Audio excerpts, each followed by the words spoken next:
Saints training camp opens in 1 week. Can we make it there? Can the Saints make it there without any catastrophes? Thomas, hit that intro. Welcome to Saints Happy Hour podcast, always with perfect pronunciation. Same thing as Demario Thomas. I don't know. Demario Thomas is like... It's a linebacker and a receiver, and he just maxed them up. Anyway, Demario Davis, same thing. Now grab a drink and enjoy the show. All right, everybody, welcome to another edition of Saints Happy Hour podcast. I'm Ralph Marlboro. I'm joined by Dave, Kevin. Andrew is not here. He's at like some kind of function on assignment. I don't know. He'll be back next week probably. And Thomas running the show back in Poland. Thanks everybody in the chat. I see a ton of people. I see Nikolai. I see Jason Champagne. I see Who Dat Golfer. I see Schmengi. I see Jerry G. I see your boy Alan. I gotta say, your boy Alan, I apologize. I know you sent me a care package of horrible, disgusting booze. I was in a meeting today, and I think FedEx rang the doorbell, and I couldn't get up and go to the door because I was giving a presentation during a meeting. So they'll be back around tomorrow. I promise when we get your booze. I thought you broke it or something. No, I didn't break it. I just... Yeah. I mean, you were having a meeting in your house? He's like, you're gonna get it today. And I think they came, and I missed them. You were having a meeting in your house? You were hosting a meeting in your house? Yeah, on. Was this a religious? It's a cult. I'm starting a crippled cult. Our logo is a man with a cane shaking his fist. It's gonna be huge. Why do I not see the screen up on the thing? Does anybody see the screen? I don't see it. I do not see it. Thomas, get it together. On tonight's show, Jesus. Should we worry Tyler Shough is still unsigned? Yeah, and there we go. And should the Saints think about extending Rashid Shaheed and Chris Olave? The Saints Happy Hour summer bracket. We go to the Elite Eight, and we'll answer your mailbag questions as always. Thomas, how close are we to only hands?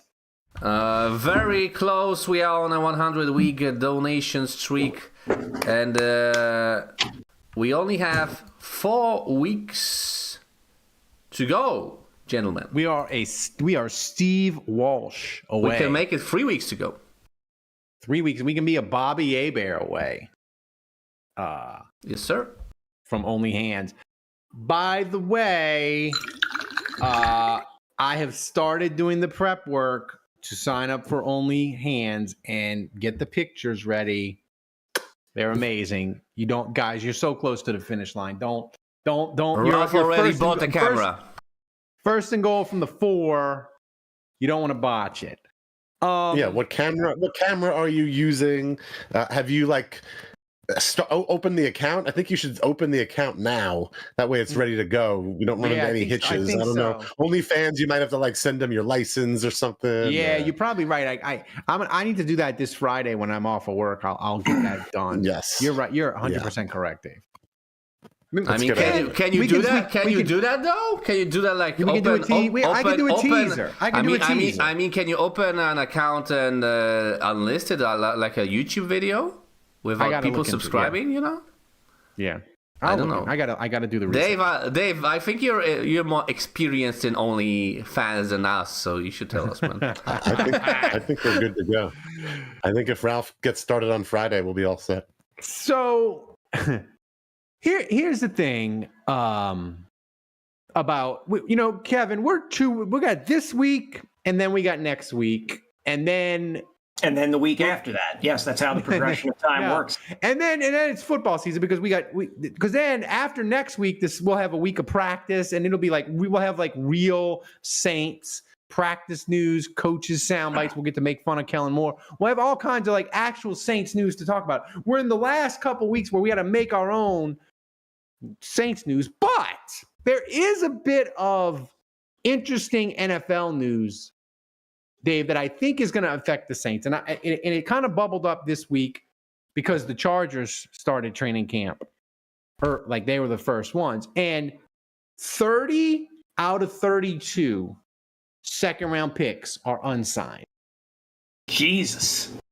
Because Cleveland And Houston went ahead and did full guarantees for their fully 4 years, totally guaranteed contracts. And that's not the norm for second round picks. Most second round picks, you get 3 years guaranteed. The fourth year, it's like not guaranteed.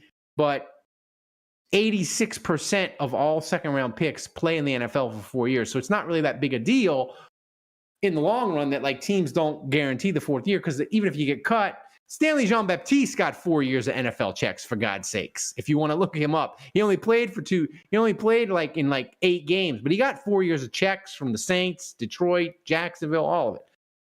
So, but here's the thing, Dave. I feel like the Saints' second round pick is more important than any other team's second round pick, because they're depending on their second round pick to be the quarterback. So my question to you is, are you worried that we're a week out from camp and Tyler Shough is still not signed? And I don't know. And obviously, like all these other second round draft picks, they're waiting to see what Shough's going to do. That's right, because he's the most likely to get the guaranteed money because he is a quarterback. And obviously, that's not a precedent that managers and NFL owners want to set. So, because Kevin, if Shough gets it, they're all getting it, right? Like if he gets it, not necessarily, just because he is a quarterback. So I am looking right now. Let me go to round 2. That doesn't help me. And by the way, where are the picks? That's what I said. Of the last 8 years of second round picks, not including this year, the previous 8 years, 86% of them have played 4 years. No, not 86%. You had the math messed up. It was 16 point something didn't make it to the fourth year. So math-wise, you're looking at 83 point. Okay. 83 point something. Okay, I get it. It's only 3 percentage points, but I just want to make sure that we're clear. So some jamoke tomorrow doesn't come after you on Twitter or what have you. Quarterback, I am the only quarterback. Yep, I think the only quarterback is Tyler Shough. Yeah. In the second round. Yeah. So, I mean, the Saints have to pay this, right? They're not going to go into training camp without the guy that they drafted, that they believe is supposed to be their starting quarterback, right? I mean, he can't be missing this valuable time. He's already 25 years old. That's right. He's no spring chicken. Here's my question. He's almost past his prime, man. Yeah. And Kevin, you can feel free to take a dump on my theory. Dave, I'm sure will jump in immediately. But I'm here to tell you, you can set your odds of whatever percentage you believe that Spencer Rattler has a chance to be the starting quarterback. If you take 10%, 15%, whatever. I set Spencer Rattler's chance of being the Saints quarterback at about 10%. Starter week 1. He's got like a 10% chance of being the starter week 1. Right. But I will say this. Every week that Shough would miss, it would double. So if Shough misses like the first 2 weeks of camp, I think it becomes like 40%. It would be like a 50-50 battle, I think, because that Rattler could get all the reps for 2 weeks. I'll give you 10% a week. I'll give you a 10% increase a week. So if he misses the first week, it's 20%. If he misses the second week, it's 30%. If he misses the third week, it's 40%. And if he misses a month, then Rattler's got maybe a 50-50 shot at being the starting. I don't know. If you miss a month and you're the rookie quarterback for the Saints, I would say if Rattler can't start and Shough misses a month, Rattler is even less of an NFL quality quarterback than I think he is. I mean, you could say that maybe if Shough misses 3 weeks to a month. I think if he misses... make that assessment about Rattler, but I think there will be a last minute, like night before or day of kind of deal where Shough does get signed. My frame of reference on this is nearly 20 years old. So there could be things that have happened since then with the Saints or elsewhere that would make me think different.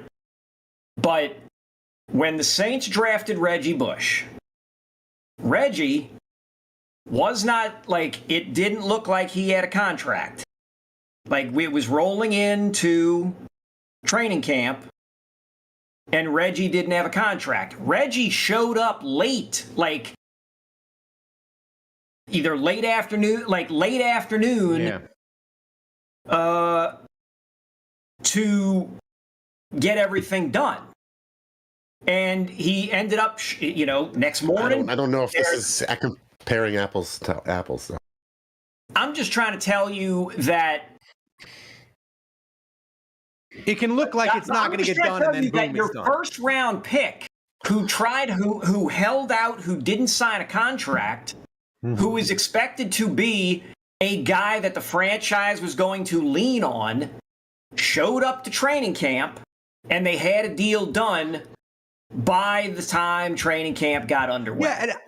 Yeah, so I'm saying, speaking for me, I think Tyler Shough will show up at the start of training camp and a deal will be done.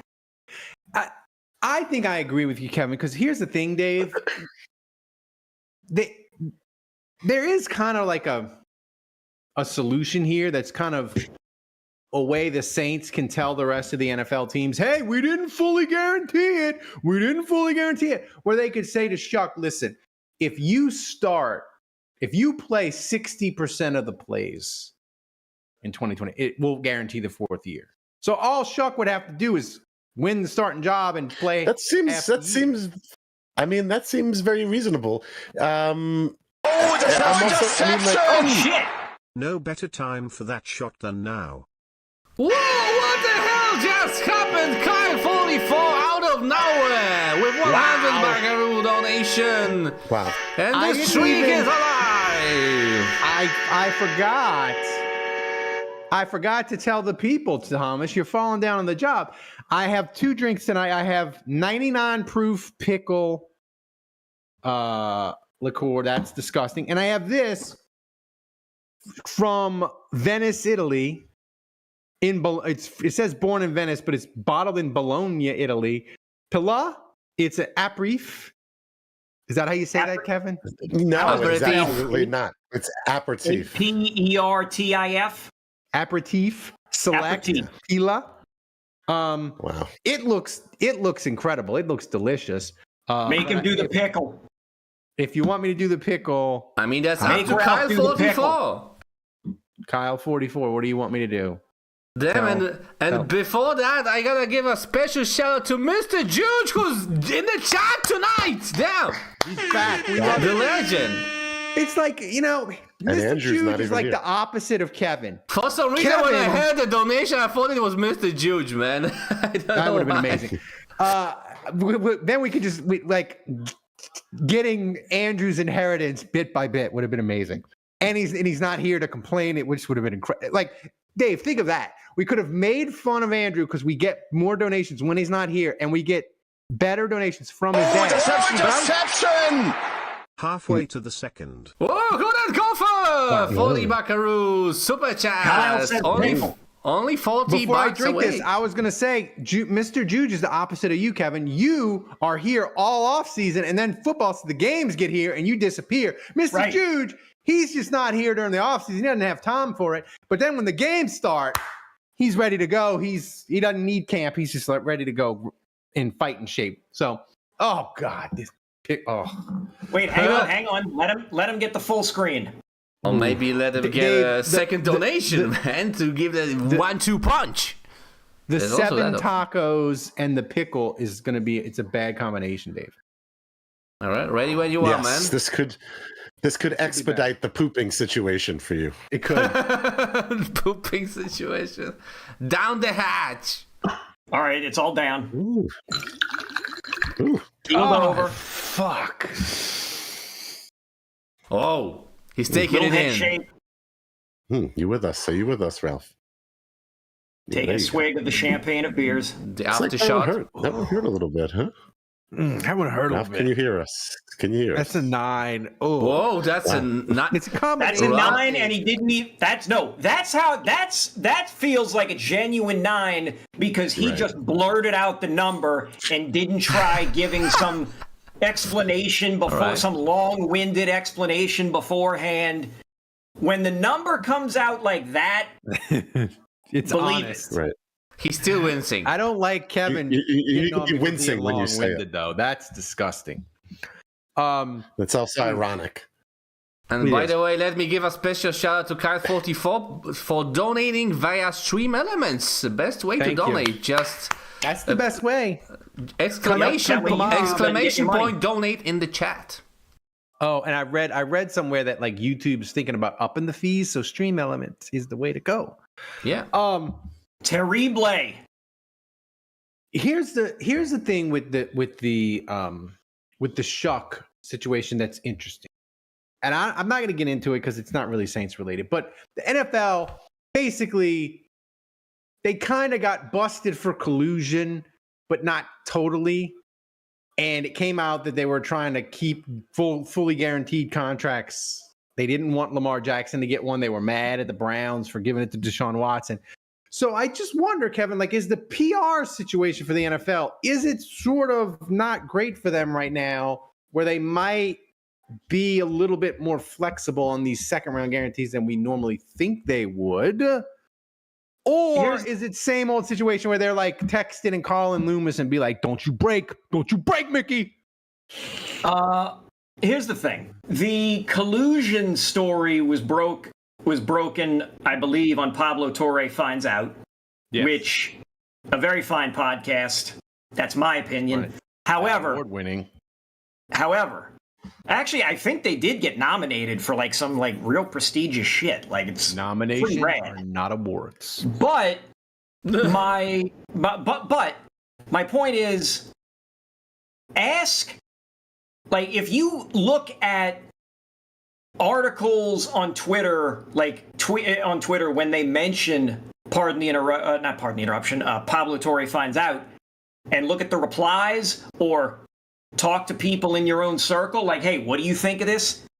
There's a sizable number of people that if they that just don't like the pod or don't know what it is. So the idea that Pablo Torre is breaking this and having real good in-depth analysis on it, it's kind of like, I feel like that's kind of skating under the surface. You would need serious, consistent national coverage in order to make hay of this. The NFL, it is America. Like the Epstein files. It is America, brother. Watch that go away too. Okay, watch that go away. Halfway gone already. The NFL is America's beloved national sport right now. The NFL can step on as many rakes as possible. They take some lumps, but a few weeks after or a month or so after, it's the NFL machine just keeps chugging along. You would need video proof of literally the gun being fired, let alone a smoking gun. In order for the NFL to get any kind of long-term crap about this. We love football that much. Yes, it's an addiction. America is addicted to football. Well, that's all the people. Listen, I mentioned social media earlier. Go on social media anytime something happens that's semi-controversial, regardless of what persuasion it goes, and look at all the people who are like, I will never look at the NFL again. I'm gonna burn the jersey. Real men don't watch alpha males, this and that. these clowns either never watched it to begin with, or it's like the guy in Cleveland who talks about how much Cleveland sucked, and then it's like he turns around and goes, all right, guys, I'll see you next Sunday. That's what it is. They'll bitch and moan on social media, and then they'll tune in next Sunday. Here's my question. Rinse and repeat. Tyler Shough, as Kevin has expertly said on the main show, and I think Kevin a couple times on our Friday show, Tyler Shough, his PR campaign since he's been drafted by the Saints, basically been perfect. Perfect. Yeah, batting if it's not 1,000, it's 900. Dave, if he holds out for like 2 weeks, 2.5 weeks or whatever, does he risk making the fans, I'm not going to say incredibly angry, but mildly perturbed? And could people be like, well, screw him, we'll just go with Rattler? Like, does he risk his goodwill if he holds out? For 2 weeks, you said? Yeah. 3. 2 weeks, 2.5. I know Kevin likes the half. So yeah. I don't know. I mean, I guess it would depend on, obviously, if that was the case, there's going to be some spin zone stuff that's going to be coming out from both sides. You know, there'll be stuff coming from his agent. There'll be stuff coming from the Saints front office. And I guess it would kind of depend on what the whole vibe was and what people were saying. But yeah, it's possible that the fans could turn them. It's possible the fans could turn the Saints and just be like, stop being so cheap. You drafted this guy, sign him. Like, you know. Yeah. So I don't know. Let me jump in here. I don't think we're going to get to that. You guys both said earlier that you didn't think that was going to happen. I don't think we're going to get to that point either. Okay, so the consensus right now seems to be cautious optimism. But yeah, to echo, to maybe piggyback off something Dave said, where you're talking about the Saints suddenly declaring Rattler as the starter, that would be the dumbest thing that the Saints as an organization could do. If Shough sits out for 2 weeks, you gotta silence that phone there, Ralph. Somebody's calling about something about an extended warranty. Amateur hour over here. Don't answer it. It's Jesus AI Christ. coming for you. They're posing as your arm. Only fans agent. It would be the dumbest thing for them to declare I don't think they do Rattler is the start to name Rattler the starter, or just say he's number one on our depth chart. Anything like that. But he's number 2 in our hearts. You let Shough hold out and field the questions and just say, look, he's not, we'll figure that out. Like if people ask, well, who's going to start this? Who's going to start that? All you say something to the effect of, well, look, we have Spencer Rattler here. We have Haener here. If they have a veteran somewhere along, you're like, they're getting reps. We are going to go with, you don't make a solid declaration. You let the wind blow on Tyler Shough. You let the opinion you let the opinion start to change on Tyler Shough. And then when a deal gets done, you bring him into the fold, all the nice things are said, blah, blah, blah. And that's how you do it. By declaring Rattler the starter or the guy who is now at the top of the depth chart, you are now relitigating last year's stuff with Rattler, and the people who didn't like Rattler or turned on Rattler or have negative vibes on Rattler are going to immediately gravitate towards Shough and side with him. All right, that's a lot of talking. I'm playing 4D chess here, folks. Okay, that's a lot of talking from Kevin. I'm just surprised that we've got Mickey and we've got Kai, and they've always been so clever in coming up with ways to manipulate and work around the rules. They've been on the precipice of that for years. They're going to come up with something that'll make Shough and his agent happy. That might be a little unconventional, but anyway, it's too much. I think too much Shough. I'll be stunned if Shough is not in by next Friday. The Saints report on Tuesday. They start practicing on Wednesday. I'll be shocked if he's not in by Friday. And also too, like, he's got to know that as a second round pick, he has a rare opportunity as a non-first round quarterback to get a starting job as a rookie that is rare. And whatever money that he may or may not be guaranteed in the fourth year, like, it's going to be there anyway. Like, I don't think it's a big deal, but it just depends on how sort of initiate how strong is Shough, where he's going to take, where is his agent sort of guiding him, or is he like, listen, get this deal done. I'm you get it done. Like Kevin said, where Reggie Bush like showed up and he didn't quite have the contract and he was there already and they got it done. Is Shough going to be like, listen, Mr. Agent, get it done. You get me there Wednesday or I'll get a new agent. So we'll be interesting. Speaking of Saints players, I want to talk about this, Dave. Not too long, but the receiver for the Jets, Wilson. Garrett Wilson. Yeah, Garrett Wilson. He signed a contract this week, 4 years, $130 million or whatever it was. Just got paid. And he was just picked just ahead of Olave, right? And Olave's been hurt. But here's my question to you. Is not that Olave is going to get an extension in the summer because he was too hurt last year. I don't think the Saints are going to give him an extension. But do you think if Olave goes back to what he was his first 2 years, which was 1,000 yards, almost 1,200 yards receiving, if he goes 1,200 yards this year, are the Saints going to give him big time elite receiver money? And should they? I mean, I think they probably would have to, and if not, they might have to find another team that maybe would pay him. How many years does he have left in his contract? 2. He's got this year and so if he has a good year this year, he's still in the contract. We could trade him potentially. I mean, if he has a 1,200-yard season, that's what, 3 out of 4 seasons he's had 1,000 yards plus. I mean, I know he's not a big guy. He doesn't stand out like that, but the numbers don't lie.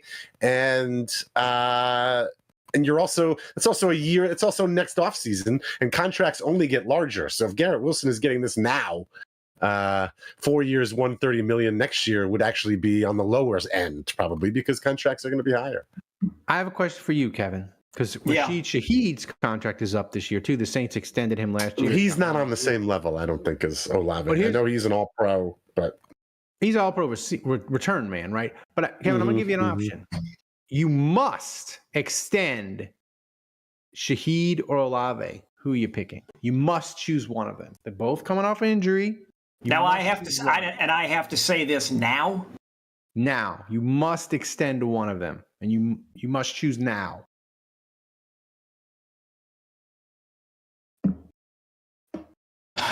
I'm probably considering Shaheed because of the money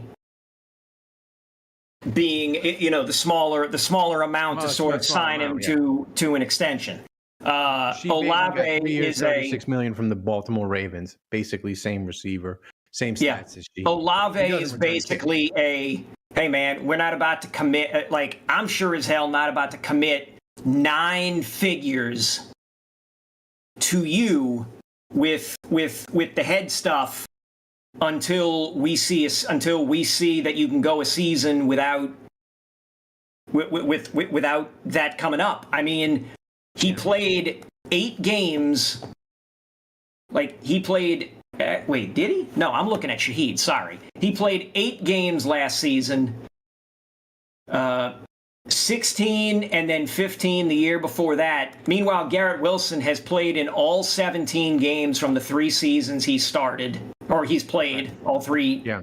All 3 seasons he's played. Got over 1,000 yards in each of them. And the past season, it looked like he made sort of a leap because he finally reached 100 catches. He got 7 touchdowns. Like, there was a progression, there was a definitive jump.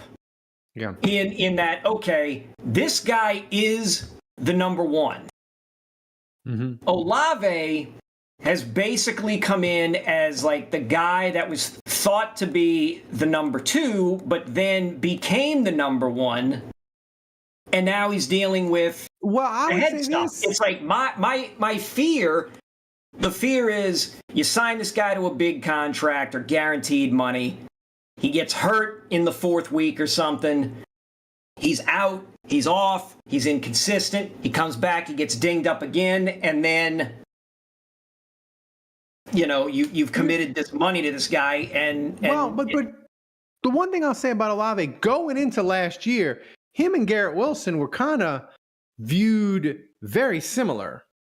Like there wasn't a lot of separation, and you could even make a case that Olave was slightly better per game than Wilson. Olave got hurt. But Dave, here's my question: If I fired up the breaking news siren during this podcast and was like, Rashid Shaheed just signed with the Saints, 3 years, $42 million, $20 million guaranteed, would you be against it, for it, or indifferent? How long? 3 years. 3 years, $42 million. Yeah, probably not for it. I'm not crazy about the length. I'm battling on whether I would be indifferent about it or not, because I don't think I would like that. Again, 3 years, that seems like a lot. I mean, it's not. The thing is with the Saints, though, I feel like in 2 years they're going to have $100+ million of cap space, and they don't really have any elite players. And Kevin, we're going to go from this weird place where like the Saints have always been doing these cap shenanigans and having to do void years inside of Easter eggs, inside of void years and all that stuff, the Loomis cap magic, to, oh my God, you got to get to the floor of the salary cap. And we don't really have any elite. I mean, unless Brissy breaks out this year, like they don't really have any elite players that they don't have anybody that you're like, if they don't sign that guy and pay that guy and he walks out the door, we're going to burn airline to the ground. Like they don't have anybody like that. So I just feel like the Saints are much more likely to pay Shaheed or pay Olave, just because you got to pay somebody. You got to reach the floor. So I think I'm going to put a marker down now. I think Shaheed is going to get a contract extension before week 1. I feel like if you pay Tomas, either one of them, check the timestamp on this. Yeah, I feel like you'd have a hard time trading Shaheed with that contract. I think you'd have an easier time trading Olave if you needed to with a higher contract. I don't know.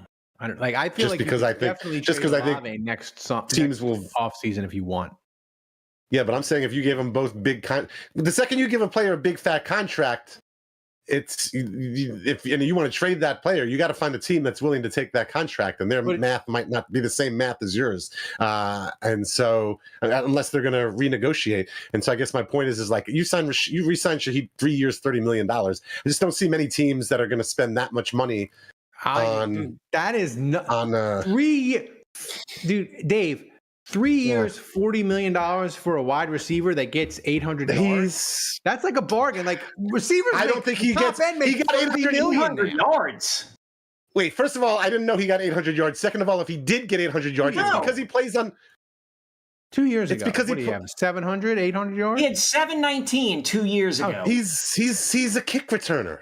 That's my point. It's like if a team is signing him, they're getting him to be a kick returner. He was a good receiver for the Saints because our receivers sucked, idiots.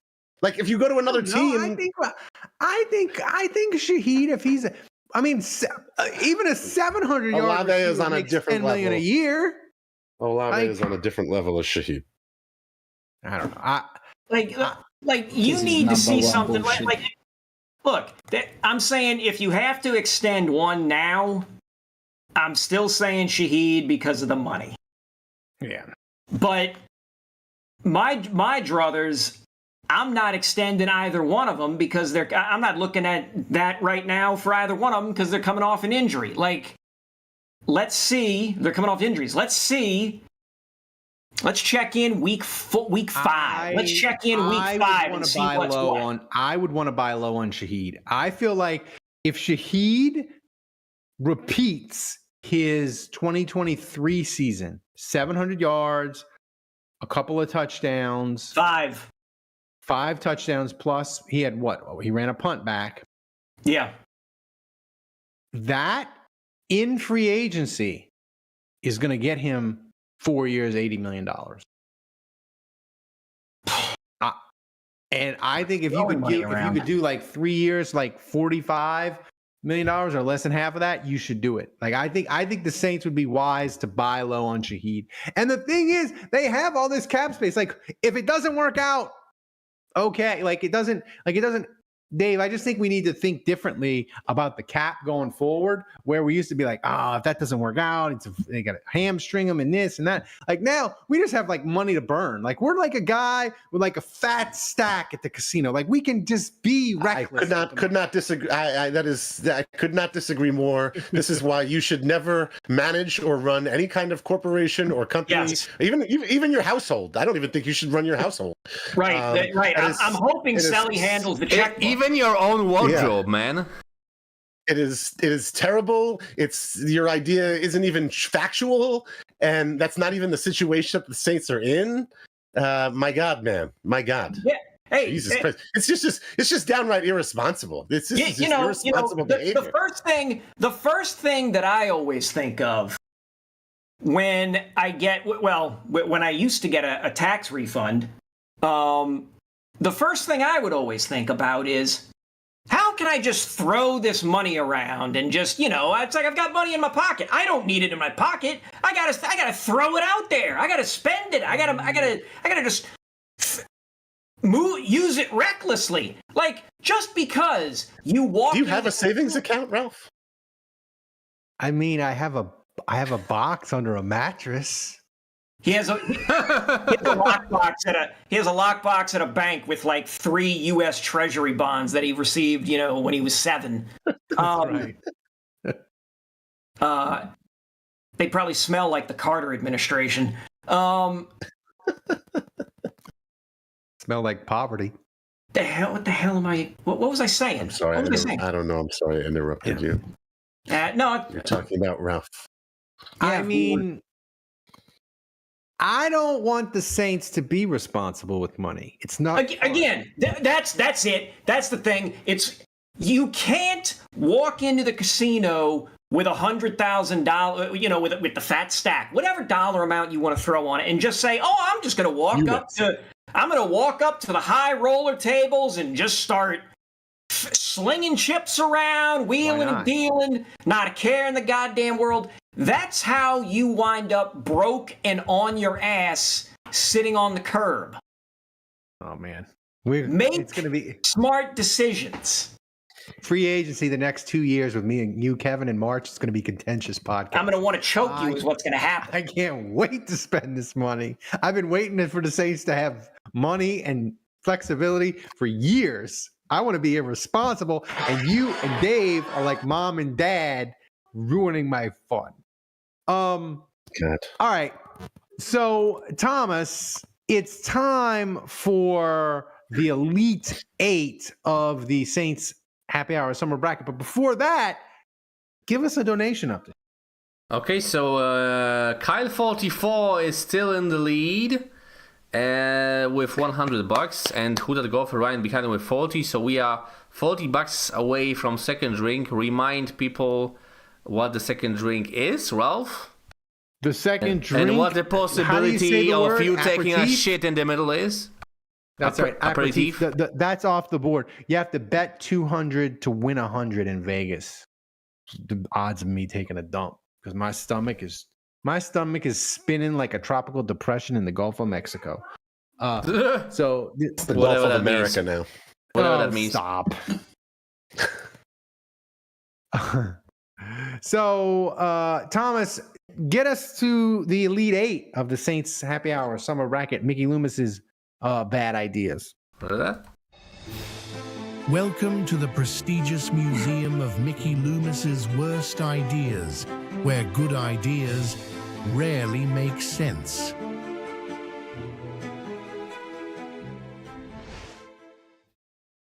All right, Thomas, what is our first matchup?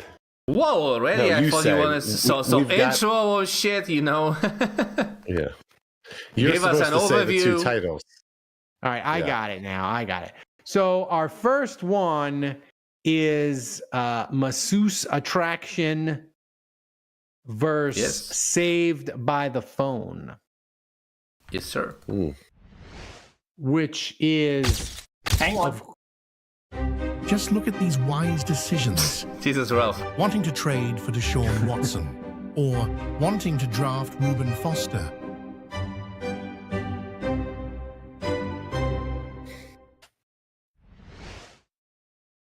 God, I almost botched that really bad. I'm sorry, my stomach's killing me. Here's my thing. Here's my thing. And this is totally recency bias. I listened to a podcast and they were explaining the Cleveland Browns and their cap situation and their draft picks and just how Deshaun Watson, they thought they were a Super Bowl ready team. They traded everything for him. They fully guaranteed his deal. They can't really get out of it in any way. And their roster is trash. Their defense is still okay. They have Myles Garrett and stuff. But I was just thinking the Saints would be 1,000 times worse if they had got Deshaun Watson, because we had Dennis Allen in our roster. I would argue, Kevin, it's not even as good as Cleveland's. I know Reuben Foster, it worked out, and that was a hype. That's a hypothetical too. But I think in the situation with two hypotheticals, I got to go Deshaun Watson, because I feel like Deshaun Watson could have devastated the Saints till 2030, where at least in this situation, we feel pretty good about the future, where there's hope at least. I feel if the Saints had Deshaun on this roster, there'd be no hope. So Deshaun Watson, my final answer. Dave, do you want to go in, or? Oh, you'd like me to go? Well, I like that this is like Ralph said, this is a matchup between two hypotheticals. I think that's an even playing field. And this is a no-brainer. Look, Reuben Foster, how bad would that have been? We've traded up and drafted horrible players many times before. That is old hat to the Saints. Only a few times have we paid somebody gobs and gobs of money, and they ended up being terrible. The Deshaun and also, I can't think of a time where we've ever paid somebody gobs and gobs of money knowing they were not a good person off the field. We may have found out about certain people that we paid afterwards, after paying them, but I don't know about before paying them. So this is a no-brainer. Next matchup. And Ralph's right. Like the Deshaun Watson, financially, this could have had ripple effects. But also, sorry, Dave. Keep in mind that with Reuben Foster, there's no ram check. You know, just to throw it in. Yeah, I mean, that's a fair point. I'm glad you brought that up. But I don't think that. I don't think it's enough. Not enough to. So I'm going Deshaun. Yeah, not only are you looking at hypotheticals, you're looking at two guys that had legal issues. Reuben Foster, like a weapons charge. I think he had a domestic violence. I mean, who doesn't? I would presume I don't even know what I'm saying. I would presume we do not. But I am still going to go with Deshaun Watson. Like, it's just, again, they were going to pay this guy the masseuse expert, hundreds of millions of dollars sunk into this guy. Mm-hmm. I mean, Ralph said it. This would have set the franchise back until a decade. Before Thomas gives us the official winner, I will say this: I have never, like, a lot of times, like when I wish Andrew was here because we could talk about it. Like when me and Andrew have phone calls or he gives me news and stuff, I just like, oh, that's interesting. About the visceral reaction I had when he told me, he's like, the Saints think they've got him. They think it's a done deal. Like when he told me that, I can still like go back to it. I can remember sitting in my kitchen at the table, like I had this visceral reaction of like, it was like a gut punch. It was like, oh God, how are we gonna? This is not gonna be pleasant. This is horrible, and I can still remember that reaction. So that's why I feel like this is such a strong seed. So Thomas, announce the winner. Roger that. Let me announce the winner. I also like wanting to trade for Deshaun Watson more. Excellent choice, sir. These graphics never get old. And by the way, I was talking to John over at Hardhide, and he just loved the graphics, and he was like, "Oh my God, we got to have Thomas do that more often." we might have you working really hard during the season. Just FYI. So the next matchup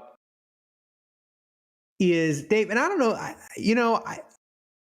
don't know why I always think of you, but I'm like, and it's nothing against you because I love you, but whenever I think of Junior Galette, I always think of you because you made the collage, and didn't the collage you made on Canal Street Chronicles when you used to run it, didn't it have like 5 million hits or something stupid like that? Like it was an incredible amount of traffic. I don't think I ever got 5 million hits on anything, but it probably got a few 100,000, and it was definitely circulated by mainstream media guys like Mike Triplett. I know Mike Triplett, pointed to it and said, "I think this is correct."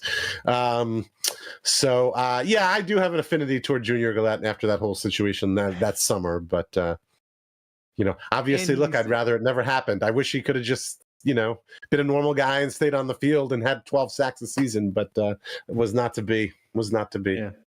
Yeah, and he DM'd. He sent Andrew Juge angry DMs, which that's a positive in his column.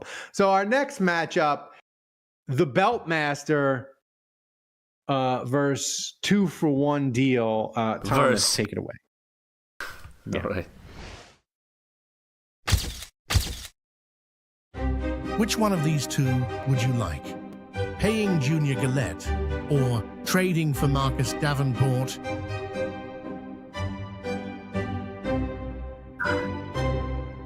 Another great matchup, Dave. We don't have a hypothetical versus a real. We have two things that actually happened. Yeah. Which levels the playing field. You go first, Dave. You tell well, us. I mean, I don't know. Was Mickey? I'm trying to remember. Did Junior Galette have a long history of off the field issues before we signed him? I mean, he was a. I know he was a loudmouth on Twitter. Yeah. You tell us, Dave. You're the detective, man. Kind of a loose cannon. You investigated him. Yeah, after I investigated all the stuff that happened afterwards. I don't know his history. So, if that's the case, it's kind of hard to fault. I mean, his performance on the field, I think, totally warranted and justified his contract. I mean, he was a good player. He was the only guy that was getting after the quarterback on that team. Yeah, and the thing is, they paid him like 2 years early, and after they paid him, he immediately had another 10-sack year. So like it didn't feel like, hey, what the hell are you doing? I mean, this was a slow burn. It was kind of, it was a risky. You were kind of like, oh, he's a knucklehead and he just had one good year. But it's like, it's a one thing. It's okay. But now the contract was atrocious because when they had to cut him, they had to eat a shitload of money or whatever because of the way the contract was structured. $20 million in dead money, which nowadays is like nothing. But back then it was a lot. Right. And Marcus Davenport, I just think that was no good. That was a bad draft. That was a bad idea. You drafted a guy from, was he from Canada? He played for a Canadian team. From, UT San Antonio. He was he was from UTSA. About as far from Canada as you can get while still being... Who was the guy from Regina? Didn't we have a guy from Regina? Yeah, we did. I know who you're talking about. I can't think of his name. Anyway. Saints player from Regina. Yeah, okay. We don't... Yeah. Anyway, but regardless, That's Oh it. yeah, right. There you go. That's right. Regardless, he didn't really have the pedigree.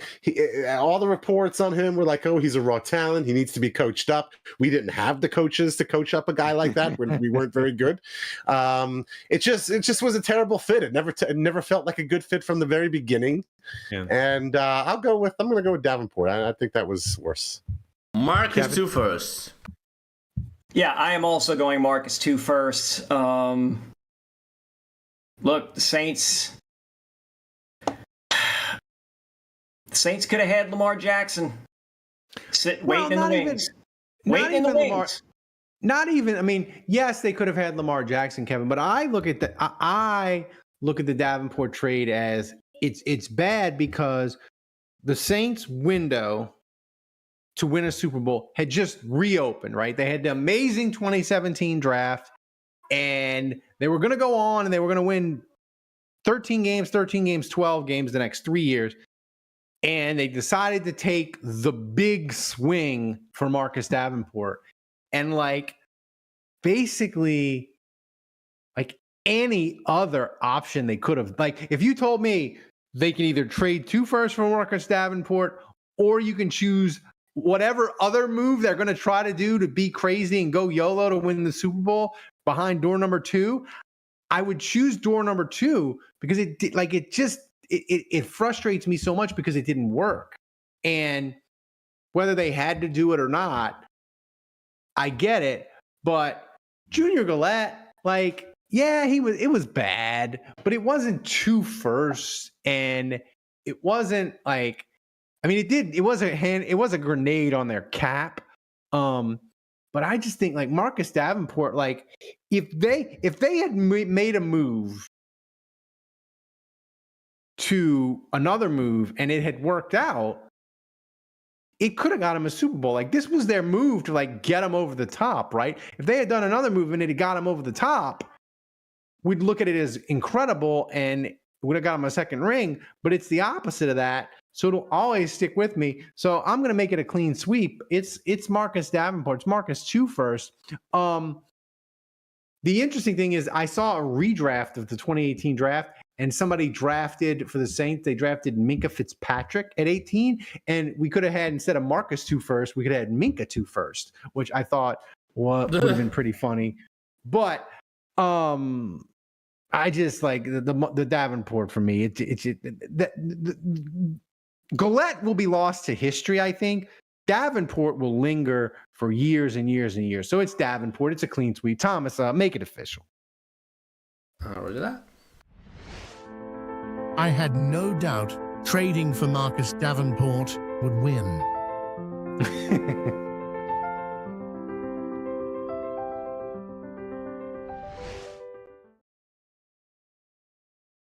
So far, so good, guys. So far, so good. I think one of the ones in this bracket coming up can win the whole thing, and it's a combination of recency bias. It's a combination of we hate him. It's a combination of he's annoying. All of it. But this next matchup, I love David versus Big Man Fetish. Thomas, take it away.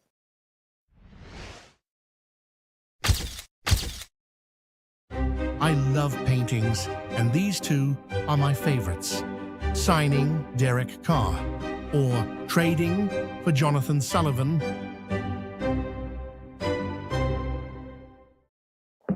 Kevin, I like the fact that this came right after we talked about Marcus Davenport, because as bad as the Davenport trade was or is, it looked like a heist compared to trading 2 firsts for Jonathan Sullivan.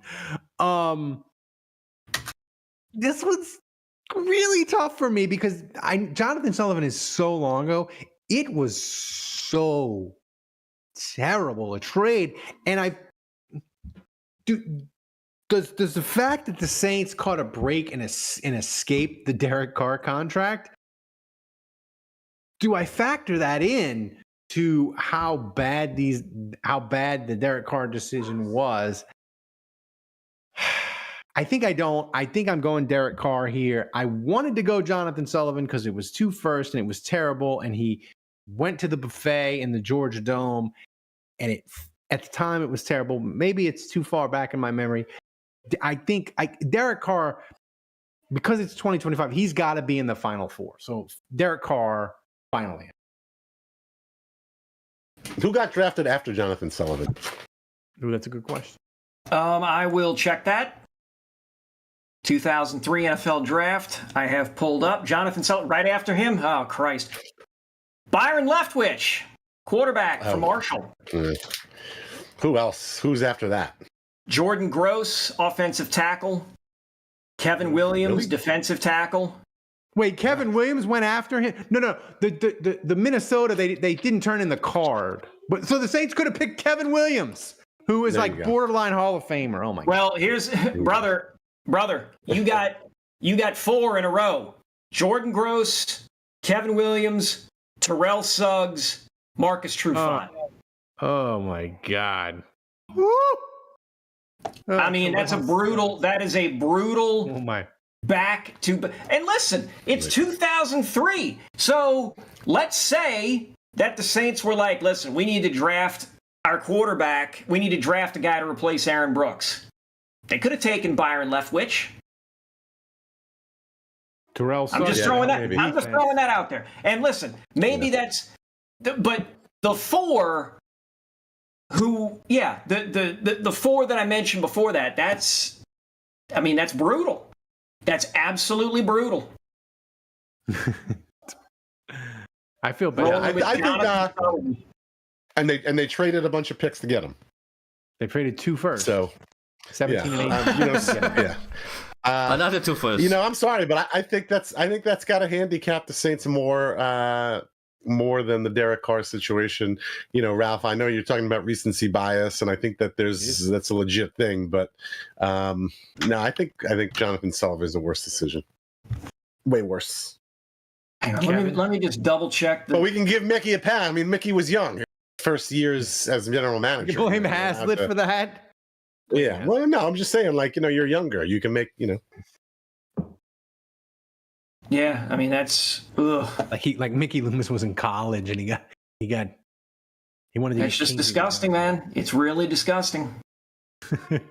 So what do you vote for? Yeah, you know what? Again, this could have been a Final Four. It could have been matchup or even a finals because, honestly. Derek Carr retiring and not pursuing that $30 million or giving that whatever the hell it was, I think that saves it. Wow. Jonathan Sullivan was the shits. He was the shits the 3 years Rizzling. he was with. It was bad. So yeah. I'm gonna put my head on the pillow tonight, thinking you're telling me we could have had Terrell Suggs. I'm gonna be thinking about that. Terrell Suggs, Kevin Williams, Jordan Gross, Marcus Trufant. I'm gonna be thinking about those guys tonight. Tremendous. That's really what I want to go to bed thinking about. That's right. So yeah, put me down for big man Sully. Oh wow, we have a big upset. Thomas, make it official. Then David goes out. That's right. Yes, trading for Jonathan Sullivan is clearly the better one. I don't think this should be an upset. What is Sullivan ranked at? Seventh seed. That's gross. That should not be a 7th seed. It was well, the committee the committee gets no help, and that's how the seeding went. The committee gets no help. So Excuses, man. Excuses. So the final matchup of the Elite Eight is I Love Guac versus Flopping Bird. Thomas, hit it.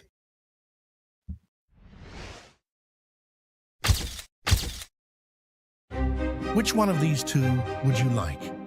Dennis Allen disaster or signing Jarius Bird? Jarius. AI pronounces it like Ralph. I mean,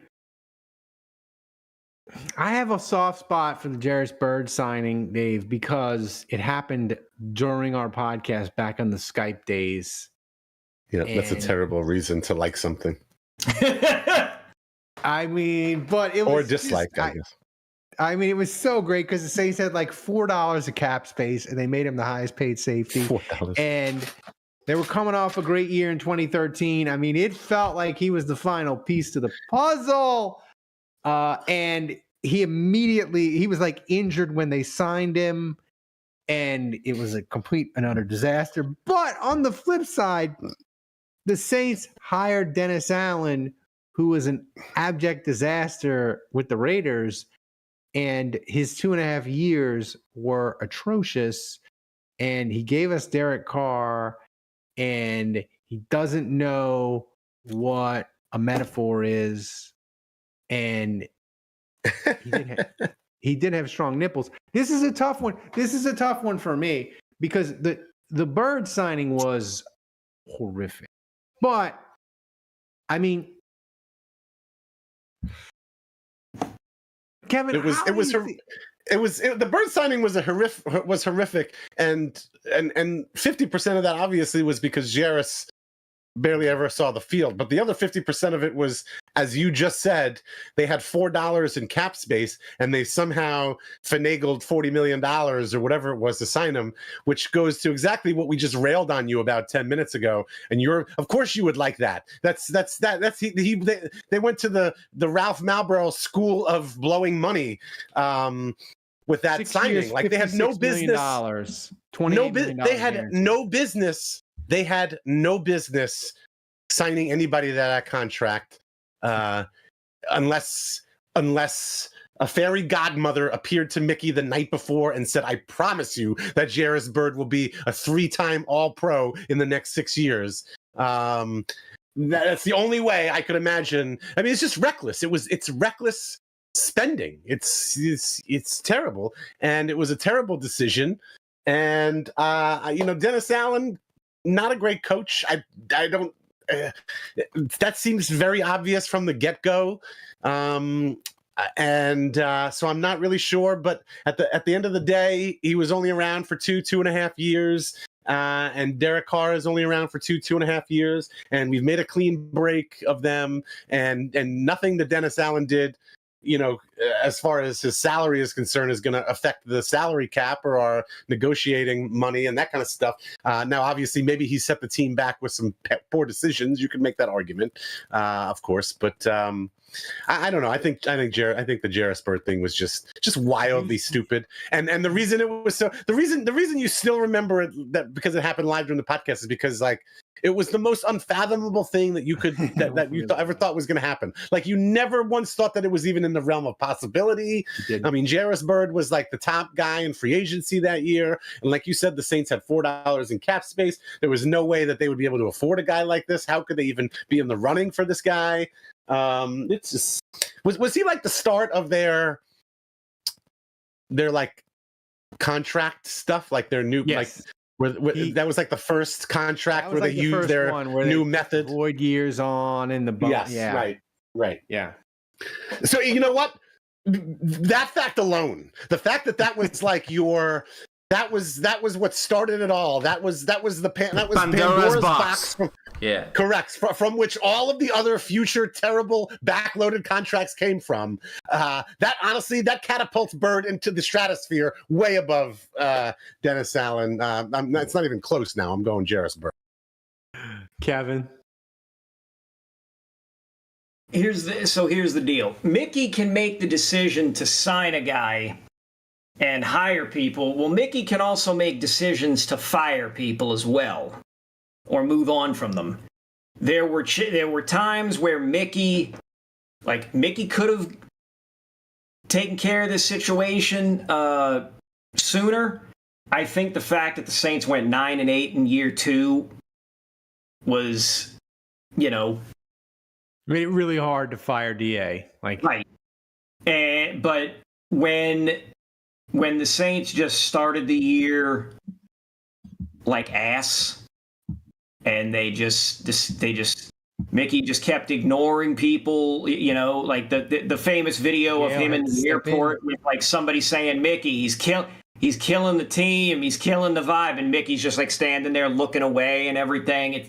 That's right. With the backpack on. Like this could have been rectified sooner, and instead chose to ride it out until Gale stepped in. You're right, until Gale stepped in the middle of the season. Like honestly, I think if Gale doesn't step in, he was still the coach by the end of the year.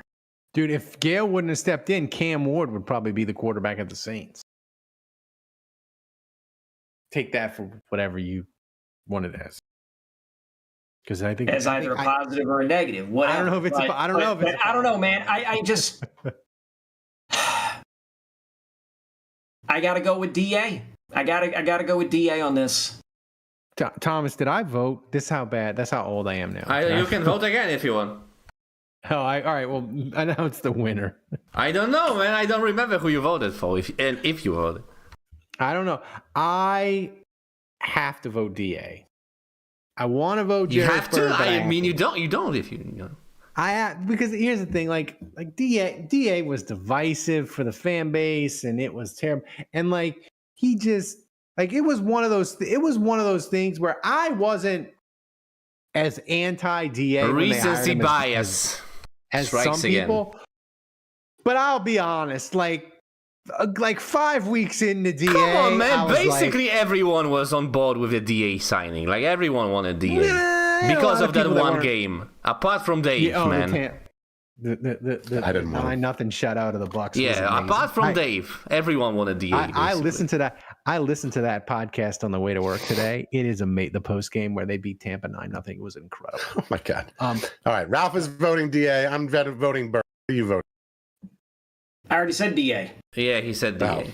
Oh, that sucks. All right, Thomas, I wanted an upset. I agree with Dave. I agree with Dave. Thank you, Thomas. And also, chat also agrees with Dave. But yeah, there we go. Oh, I also make it official. I almost announced the wrong winner. There. Oh Lord! I had no doubt Dennis Allen Disaster would win.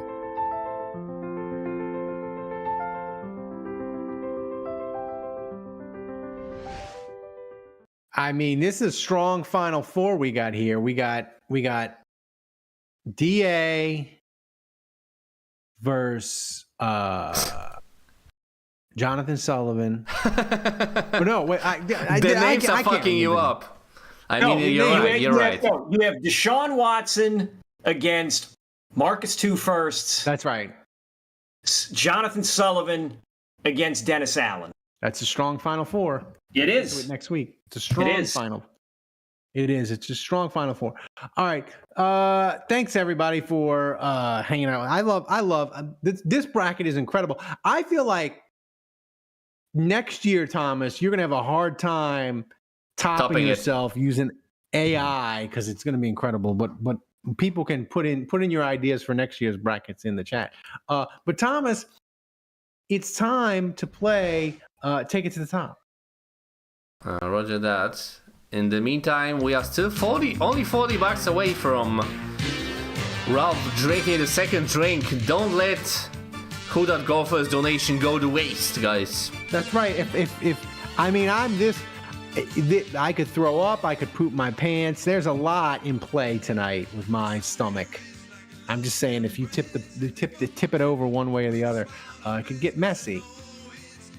Finger guns. Thomas, what's first up for the mailbag? All right, so many amazing questions tonight. Also save some amazing questions for the mailbag after. Patron-only mailbag.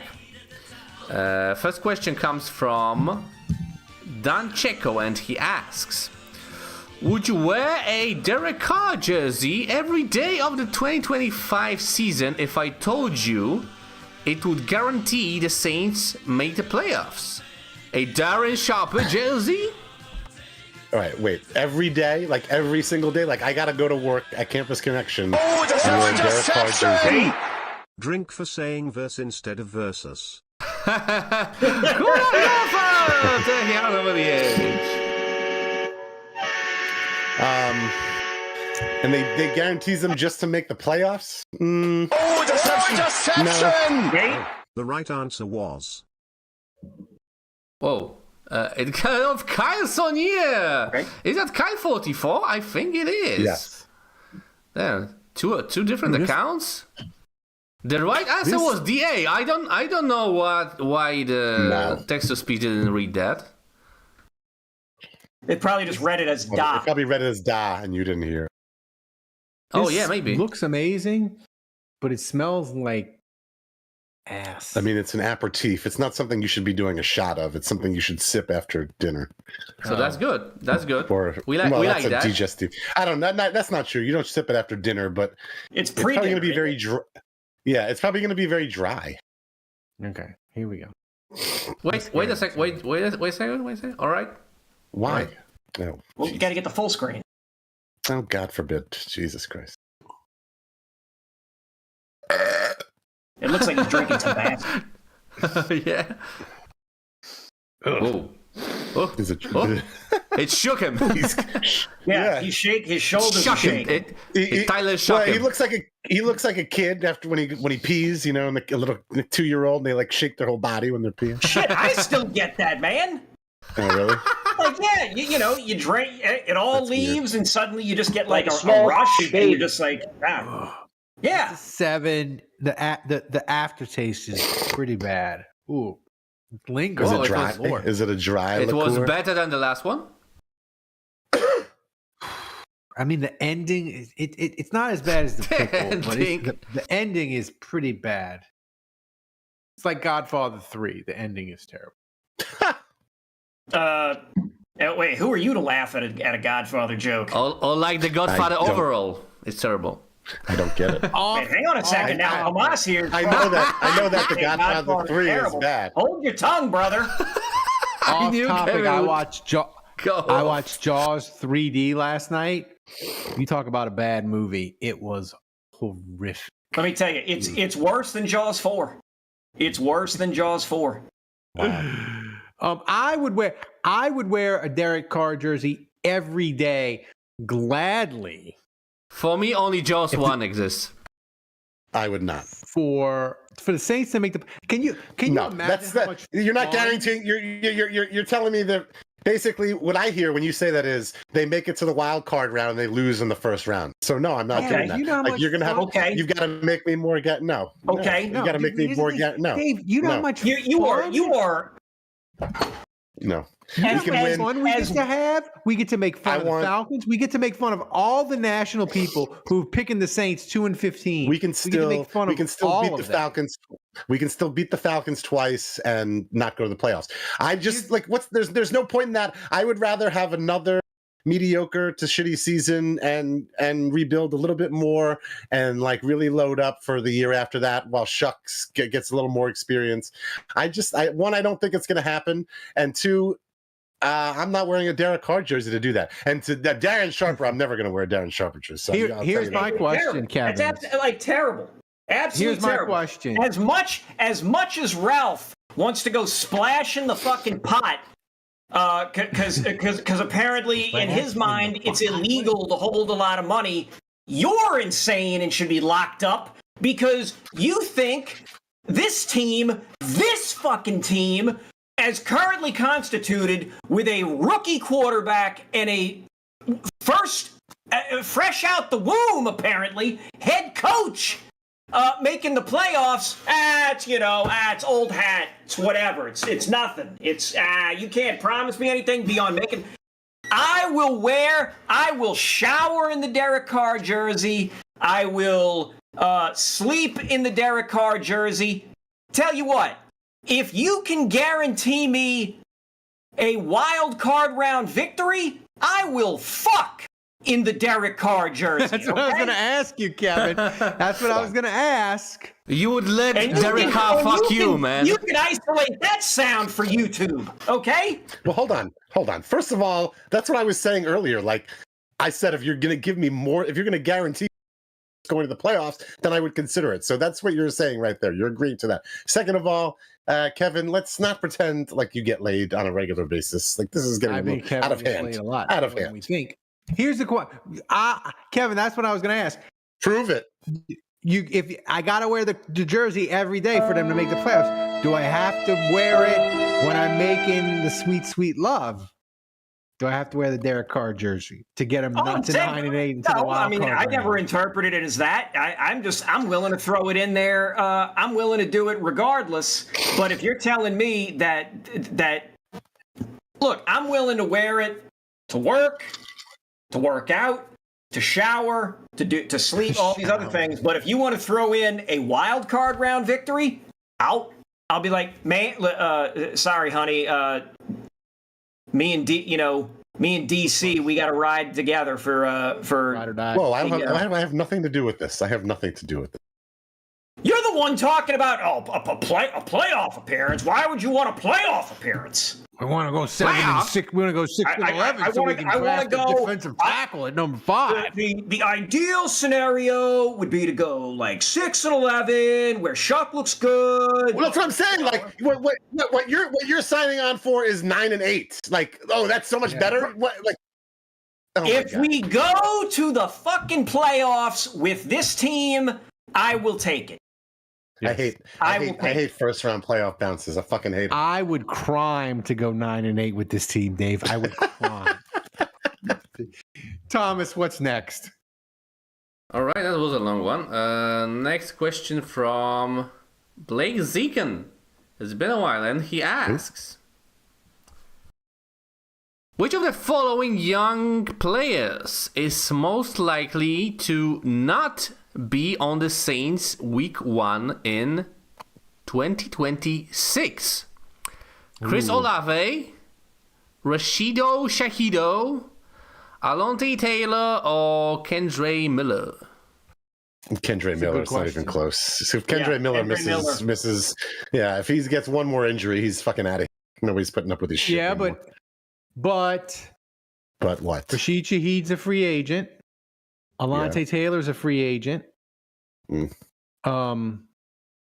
The Saints. I don't care, but they all have the possibility, albeit maybe remote for somebody more like Alontae Taylor, not necessarily for Rashid Shaheed, but they all have the possibility of playing well, and I just don't see that for Kendre. So I think it's all but guaranteed Kendre is. I think the most likely person not to be on the team, I actually think it's Alontae Taylor.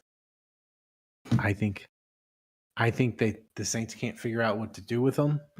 And I think it's him. Because I think Kendre Miller is just kind of okay. They'll keep him.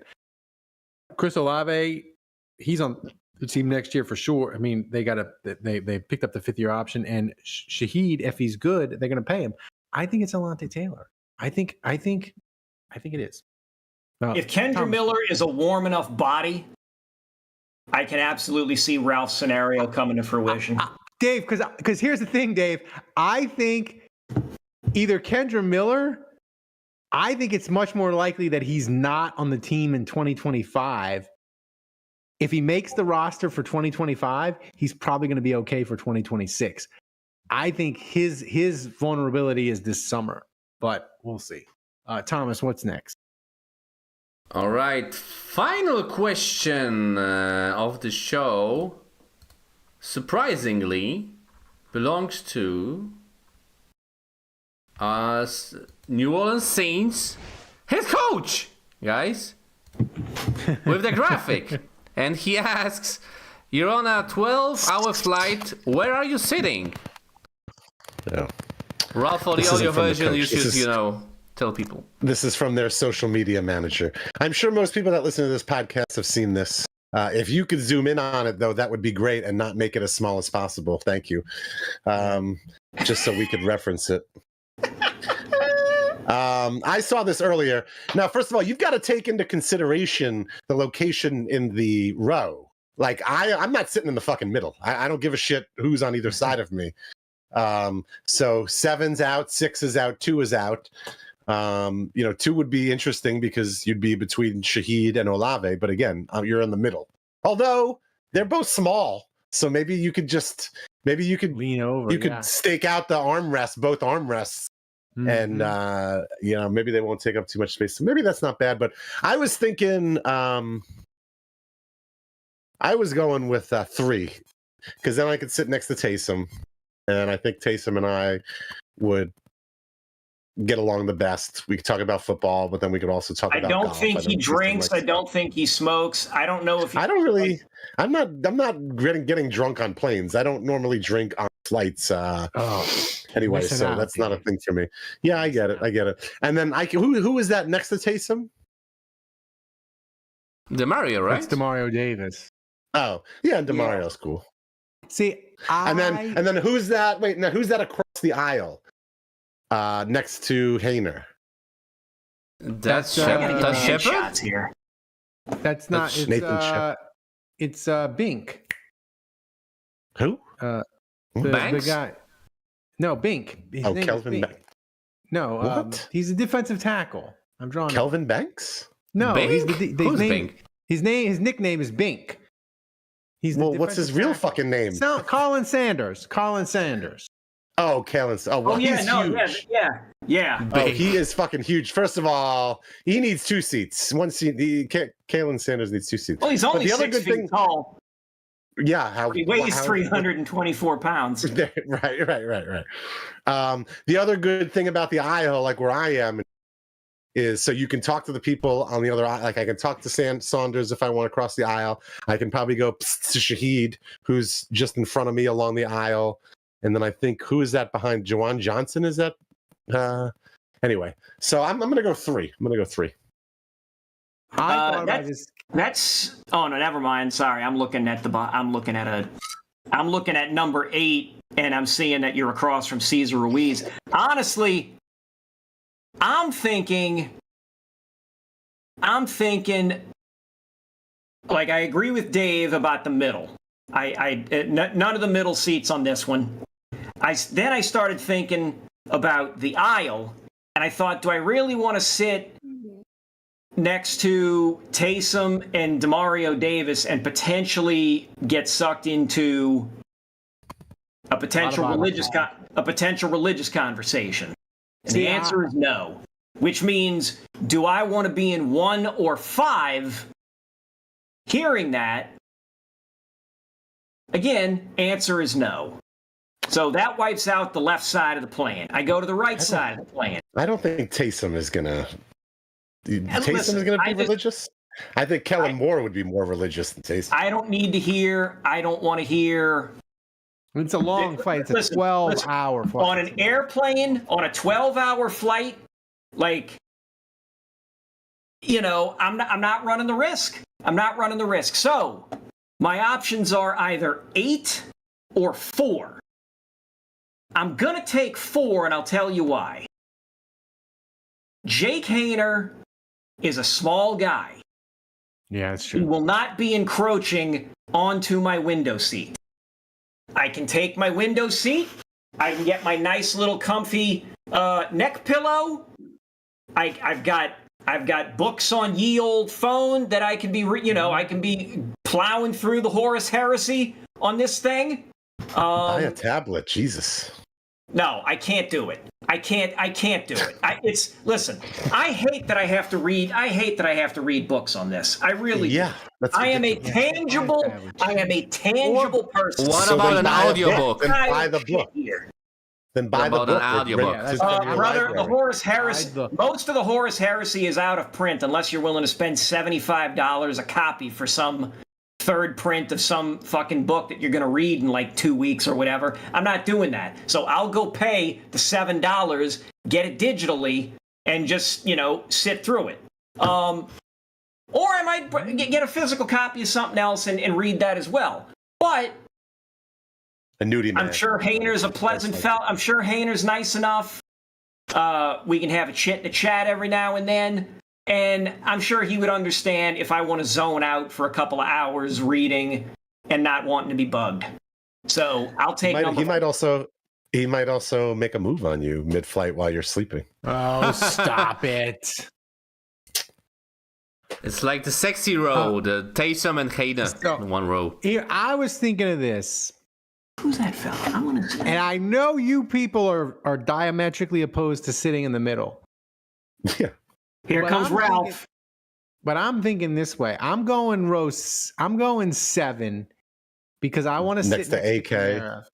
Because I think if you sit next to Kamara, I buy him like 3-4 drinks. I think he would tell me the most incredible. He doesn't drink. The most incredible Sean. Some security footage in Las Vegas would beg the differ. Yeah, like I think Kamara. Well, I think Kamara would be amazing for like 3 hours, and then he'd be like, "Bro, I'm done," and he'd put on his headphones. I'd put on my headphones, and we sleep the rest of the time. I think 7's the way to go. I think Kamara. Hey, what about an 8? Well, Dave's sitting picking. Wow. Dave picked Next to a child. Next to a child. Yeah, nobody wants to sit next to Groupie. He might cry the whole flight. He might. You'd have to Wait, babysit that him. was Groupie? That's groupie, yes. Who did you think it was? I thought it was the other guy. I thought Opie? that was... He is young. Oh, no, yeah, right. I thought for a second that was... Yeah, never mind. Dave's son? Groupie's a golfer, Dave. He's Little pair. Who that golfer says Groupie is a golfer, and you got Honey. Eh, Badger. Hayner is a golfer. I know. I've seen Hayner out. Honey Badger, though, could tell you incredible Les Miles stories, which could be fun.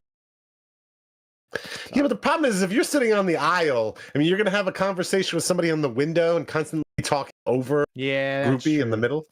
That's true. That's true. I mean, groupie's a child, man. You can, Groupie will deal with it. Yeah. Groupie's a child. You can just put him on Groupie your will lap. deal with it. You can put it on your lap. So, Be like, all right, guys, wait, earphones. He's Earmuffs. so small, Thanks you for- won't even notice him, man. thanks for all the questions, guys. I love the mailbag. And the mailbag, if we don't get your question on the live stream, we get to your question in the mailbag. We use all the content, as Kevin said last week. It's like the buffalo with the Indians. We use every piece of the animal. Send us the content, and we'll use it. We love your questions. All right, Thomas, recap the MVP situation.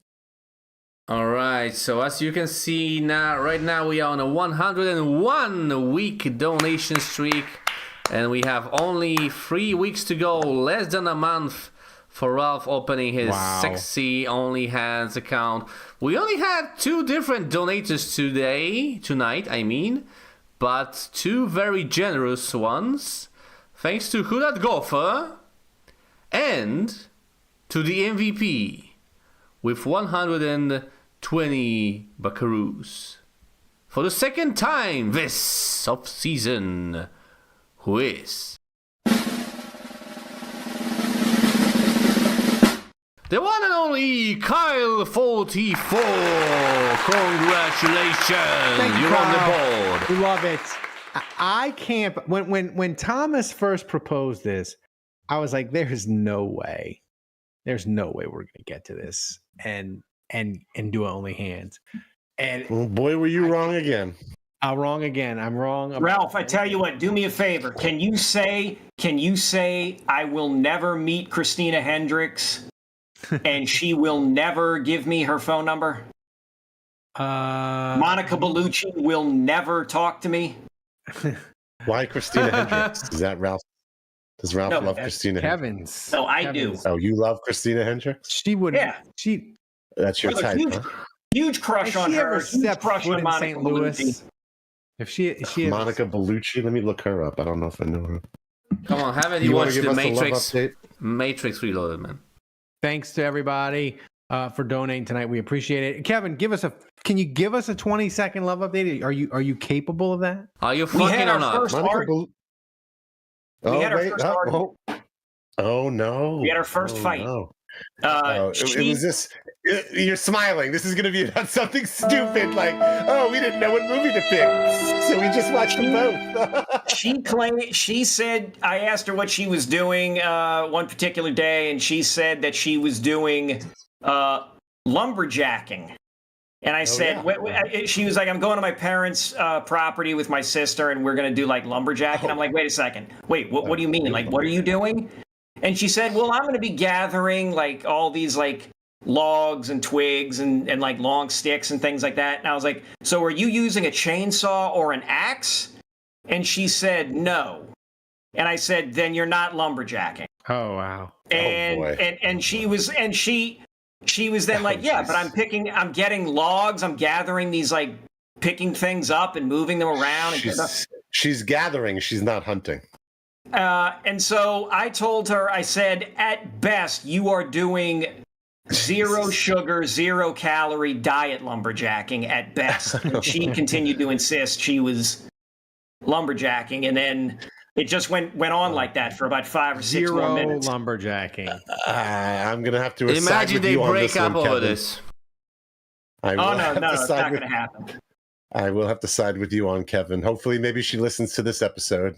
Maybe. And hopefully she makes it all the way to the very fucking end. Hey, Tomas, check the timestamp on this. It's not gonna happen, Again, huh? The few times she's tuned into this, she's like, I don't understand what you guys are talking about. I'm like, did you play the best of? We'll start watching the Saints, honey, and then you'll get it. I have not played the best of. That's what you need to do. Play the best of. Play the one that. I mean, she listened to that episode. She listened. Oh wait, no, she didn't, because that didn't play on that. Oh well, whatever. So, anyway, guys. All right. When are you going to see her next? Either Thursday evening or on Friday or Saturday. Beautiful. Or Friday or Beautiful. Saturday. But not both. Not all. It could be. I mean, it could be. Like 2 weekends ago, we spent the entire week. Like, she came over here on Friday, or came over here Thursday night. I went over there Friday night. She came back over here Saturday night. There you go. Pretty nice. Love is in the air, Dave. So I listen to Pardon My Take religiously, and they have an intern, Zach, currently that's on the show, and he's a sweet, sweet guy, and they're trying to get him set up with a girl and going on a date with a girl, and I can't help but feel like they're kind of ripping off our IP a little bit here. We've been doing this bit with Kevin for years. Years. Yeah. So Kevin crawled so Zach could run. That's right.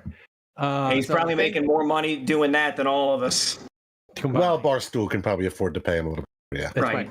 But thanks for watching, guys. If you enjoyed the show and we made you laugh, consider supporting the show by going to patreon.com/happyhour. Give us a shot. Every little bit helps, makes this show a little bit better. And don't forget to follow us on our socials and wherever you get your podcast. Thanks to Dave. I'm not thanking Andrew because he's not here. Thanks to Kevin, Thomas, the best producer Thanks on to earth, Mr. Juge. Back in Poland, Mr. Juge was here. That's amazing. That lets me know football season is so close. Until next time, the bar is closed.